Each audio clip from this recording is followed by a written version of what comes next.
got spurs that jingle, jangle, jingle, Jingle, jangle, as I go riding merrily along. jingle, jangle, And they sing, oh, ain't you glad you're single? jingle, jangle. And that song ain't so very far from wrong.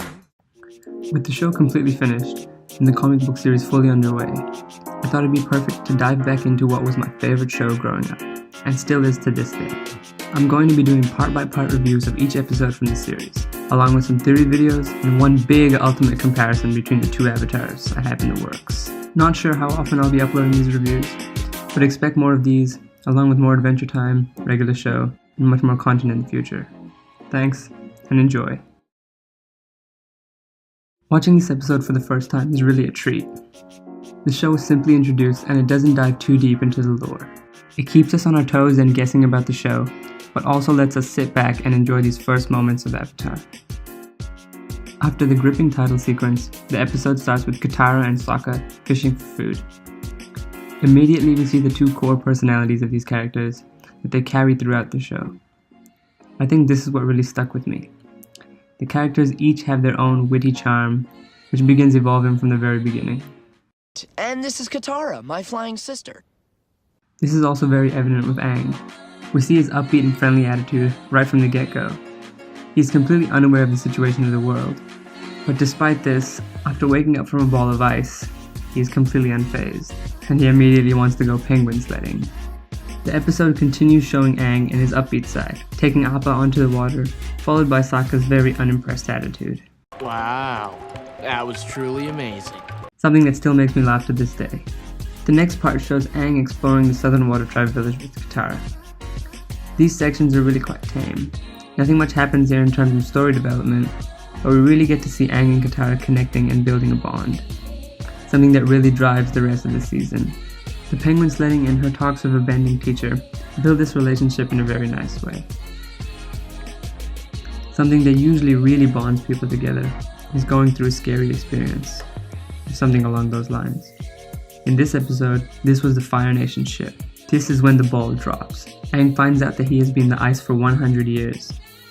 Honestly, I think this was kind of handled poorly. It was very anticlimactic when he finds out. He doesn't lash out or anything, simply gets kind of down, and then gets reassured by Katara immediately. I was kind of expecting something that happens in the next episode after he sees Monk Gyatso. But I guess we already knew about the war from the title sequence, so this wasn't the most necessary thing.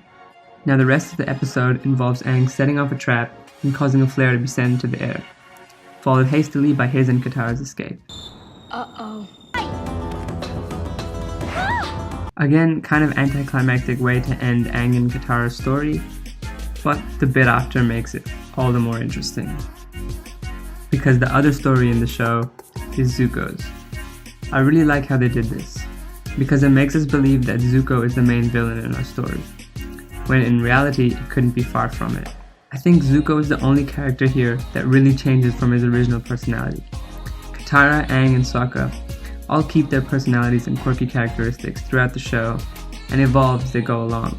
But Zuko, he changes drastically.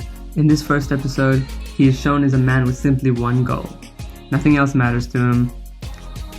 The way he is shown kind of makes him seem ignorant and naive. He thinks he can capture the Avatar, being such a basic firebender. Not even knowing the advanced firebending set he is asking his uncle to teach. You will teach me the advanced set! This parallels nicely with Aang's story, but I think it should have been fleshed out a little more. I know this happens later on in the season and in the next episode, but for this first episode, we are left with a lot of questions about Zuko. But I think that's part of what makes this episode so great. It keeps us guessing and keeps us asking questions, so we come back for more. And we definitely should come back for more. Because all in all, this is a very good start to a season. It is a slow start, and it really builds up from here. But it is a much needed slow start. We can see how much deeper the show got over time. But for a starting episode, I think this pretty much nails it. That was my short review on the first episode of Avatar: The Last Airbender. If you liked the video, please give it a like and a share. More videos like this will be coming soon. And until next time. Why don't you enjoy a cup of calming jasmine tea? Driving solo, I'm just swerving through my ends. When I'm sober, I just don't like who I am.